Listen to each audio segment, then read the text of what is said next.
يصلون على النبي يا أيها الذين آمنوا صلوا عليه وسلموا تسليما.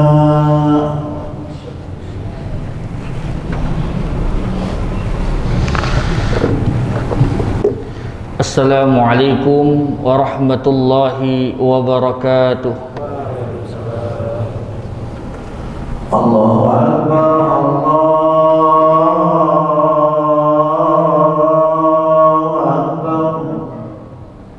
Allahu Akbar, Allahu Akbar.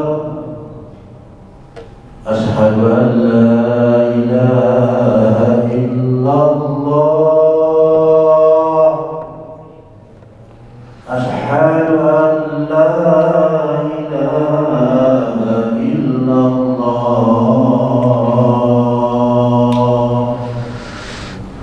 Asyhadu anna Muhammadan Rasulullah.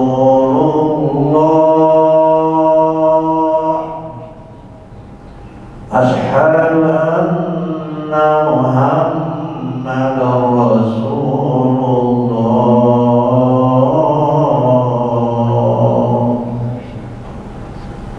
Hayya 'alas shalah, hayya 'alas shalah,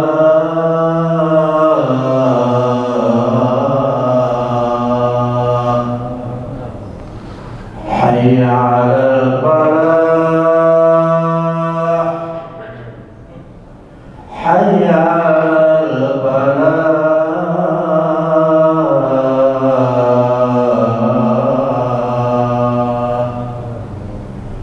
Allahu Akbar,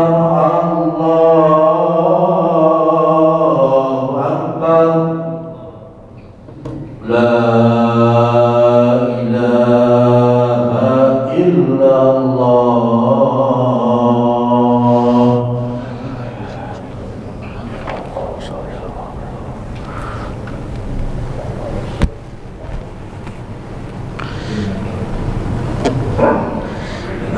Innal hamdalillah nahmaduhu wa nasta'inuhu wa nastaghfiruh wa na'udzu billahi min shururi anfusina wa min sayyiati a'malina. May yahdihillahu fala mudhillalah wa may yudlil fala hadiyalah. Asyhadu an la ilaha illallah wahdahu la syarikalah wa asyhadu anna Muhammadan abduhu wa rasuluh la nabiyya ba'dah. Allahumma salli wa sallim wa barik ala sayyidina Muhammadin wa ala alihi wa sahbihi ajmain.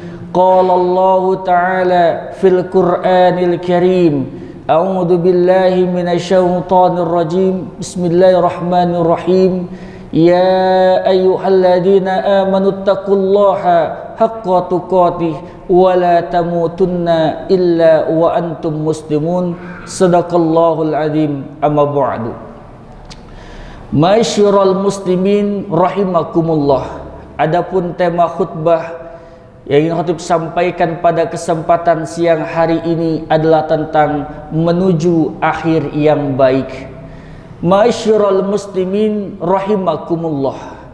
Mentalitas yang harus terbangun dalam diri orang yang beriman kepada Allah Subhanahu wa taala dalam menghadapi kematian yang satu saat akan mendatangi kita, yang satu saat akan menjemput kita. Mauqif mukmin minal maut, yang pertama adalah al mautu sunnah min sunanillah. Mati itu merupakan bagian daripada ketetapan Allah Subhanahu wa taala. Allah mengatakan di dalam surat Al-Ankabut ayat yang ke-57, kullu nafsin dha'iqatul maut summa ilaina turja'un. Setiap kalian yang bernyawa pasti akan merasakan yang namanya mati, dan kepada Allah lah kita akan dikembalikan. Itu yang pertama. Yang kedua, mentalitas yang harus terbangun dalam diri orang yang beriman dalam menghadapi kematian. Al-mautu haq wa huwa biyadillah. Mati itu ialah benar dan semua di tangan Allah Subhanahu wa taala. Kalau belum datang waktunya mati, peristiwa berat bagaimanapun menghadapi kita, maka kematian tidak akan mungkin datang kepada kita. Tapi kalau memang sudah datang waktunya mati, seberapa banyak pun harta yang kita punya, setinggi apapun jabatan yang kita sandang, semegah dan sekokoh apapun rumah yang kita miliki, maka tidak mungkin kita bisa lari dari kematian yang akan datang kepada kita. Allah mengatakan di dalam surat Al-Jumu'ah ayat yang ke-8, Kul innal mautal ladzi tafirruna minhu fa innahu mulaqikum. Katakanlah kematian yang kamu berusaha lari daripadanya, dia pasti akan menemui kamu. Apalah lagi dalam situasi hari ini COVID-19 yang begitu menyebar di negeri kita. Banyak orang yang begitu ketakutan dengan kematian. Yakin dan percayalah, semua sudah di tangan Allah Subhanahu wa taala, dan pada akhirnya kita semua akan berpulang menghadap Allah. Maka yang harus kita pikirin hari ini bukan soal matinya. Kalau mati pasti datang. Tapi yang harus kita pikirkan hari ini adalah kalau kematian itu datang kepada kita nanti malam, besok pagi, minggu depan, bulan depan, tahun depan, sudahkah kita persiapkan amal sebelum mati dan kita mati dalam keadaan apa? Itu yang harus kita pikirin. Gak usah mikirin matinya. Jangan sampai ketika kematian itu datang kepada kita, kita menjadi orang yang menyesal. Di dalam surat Yasin ayat yang ke-30 Allah mengatakan, ya hasratan alal ibad. Kalimat hasratan itu adalah kalimat penyesalan. Apa yang disesali dari orang-orang yang ketika datang kematian kepadanya? Di dalam surat Al-Kahfi ayat yang ke-49 Allah mengatakan, ya wailatana ma li hadzal kitaba yughadiru saghiratan wala kabiratan illa ahsaha. Dukai betapa celakanya kami. Ini kitab apa yang Allah tunjukkan kepada kami? Semua dosa kami yang kecil, semua dosa kami yang besar diperlihatkan oleh Allah Subhanahu wa taala, illa ahsaha. Tidak ada yang terlewat di hadapan Allah Subhanahu wa taala, terbuka lebar. Lalu apa kemudian yang kita inginkan? Di dalam surat Al-Mu'minun surat ke-23 ayat yang ke-99 sampai ayat yang ke-100, orang-orang yang ketika diperlihatkan itu semua lalu kemudian mengatakan, hatta iza jaa ahaduhumul maut qala rabbirji'un. Ketika kematian datang kepadanya, Rabbirji'un, ya Allah, balikan kami ke dunia ya Allah, balikan kami ke dunia ya Allah. Untuk apa mereka minta dikembalikan? La'ali a'mala salihan fima taraktu. Mereka minta dibalikan untuk melakukan amal soleh. Lagi hidup di dunia nggak lupa untuk beribadah kepada Allah. Lagi hidup di dunia tidak pernah berjuang buat agama. Lagi hidup di dunia lupa untuk mengeluarkan zakat. Lagi hidup di dunia hanya menjadi penikmat Islam, tapi tidak pernah menjadi pembela agama Allah Subhanahu wa taala. Tapi ketika mati sudah datang, minta dibalikan ke dunia, itu merupakan sesuatu yang tidak mungkin terjadi, saudaraku yang dimuliakan oleh Allah Subhanahu wa taala. Yakinlah bahwa akhirat itu adalah sesuatu kehidupan yang teramat-amat berat. Ketika Syekh Imam Hasan Al-Bisri akan minum dengan segelas air putih, air sudah sampai di bibirnya, lalu kemudian ditaruh lagi oleh imam, ditanya oleh muridnya, wahai imam, apa yang terjadi? Kenapa engkau tidak jadi minum yang sudah sampai di bibirmu? Lalu kemudian Imam Hasan Al-Bisri mengatakan, sesungguhnya aku tengah membayangkan sebuah kejadian yang amat-amat berat di dalam Al-Quran, di mana Allah mengatakan, wanada ashabun nari ashabal jannah. Akan berseru penghuni neraka kepada penghuni surga. Apa yang diseru, apa yang diminta? ternyata yang diminta adalah an afidu alaina minal ma, berikanlah kami sedikit air, au mimma razaqakumullah, atau rizki yang diberikan oleh Allah Subhanahu wa taala. Bayangkan saudaraku yang dimuliakan oleh Allah, kalau Allah takdirkan kita masuk ke dalam syurga, lalu kemudian ada anak kita berada di neraka, lalu memanggil-manggil kita, ayah berikan kami air. Lalu kemudian ada ibu kita, ayah kita memanggil-manggil kita, nah berikan kami air, nah ayah terbakar nah di neraka Allah, nah itu semua sudah Allah haramkan untuk kita bisa berikan walaupun hanya seteguk air, saudaraku yang dimuliakan oleh Allah.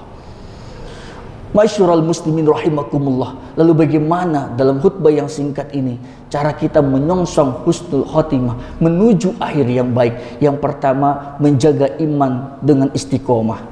Iman, istiqomah, husnul khotimah adalah mata rantai yang tidak bisa terpisahkan.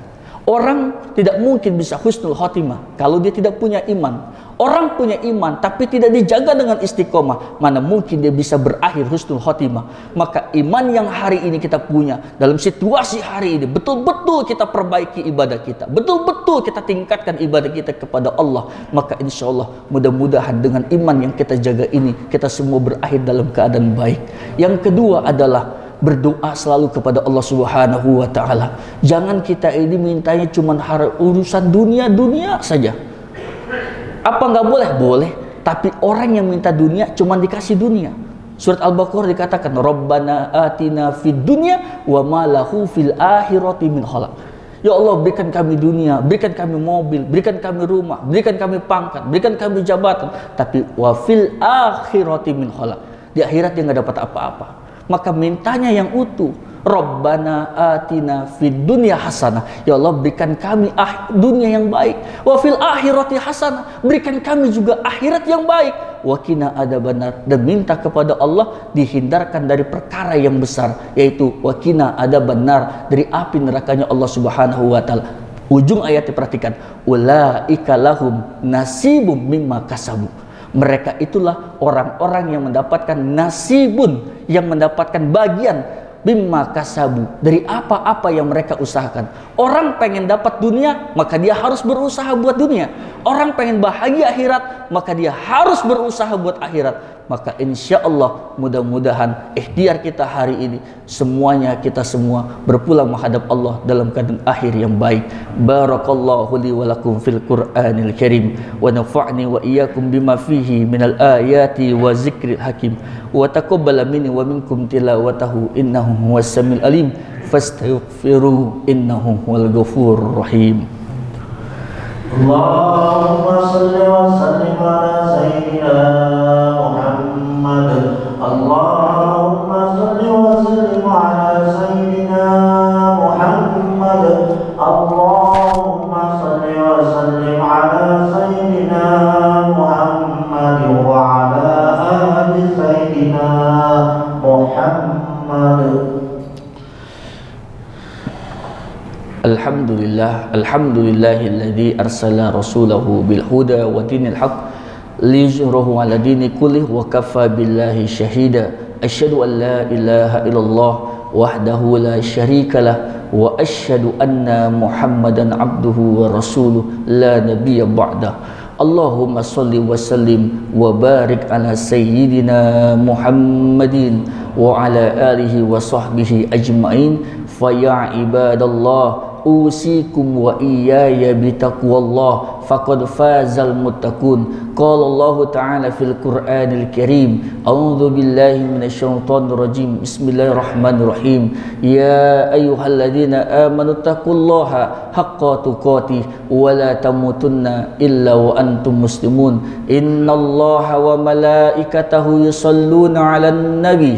Ya ayyuhalladzina amanu sallu 'alaihi wa sallimu taslima. Allahumma ighfir lil muslimina wal muslimat wal mu'minina wal mu'minat al ahya'i minhum wal amwat, innaka sami'un qaribun mujibu da'wat ya qadiyal hajat. Rabbana atina fid dunya hasanah wa fil akhirati hasanah wa qina adzabannar.